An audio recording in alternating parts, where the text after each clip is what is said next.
अस्सलाम वालेकुम। आज की इस वीडियो में बताऊंगा कि आपने प्ले स्टोर से पायोनियर कैसे इंस्टॉल करना है और फिर इंस्टॉल करने के बाद उस पर रजिस्टर कैसे करना है, यानी कि उस पर अकाउंट कैसे बनाना है।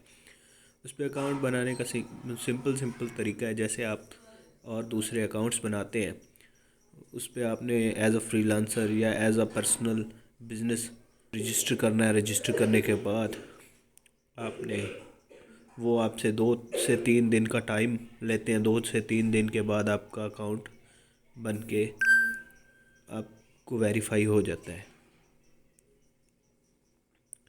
जो ही वो आपकी वेरिफिकेशन मुकम्मल कर लेते हैं, फिर आपका अकाउंट रजिस्टर कर देते हैं। अगर ये वीडियो अच्छी लगे तो please like share. Thanks for watching this video.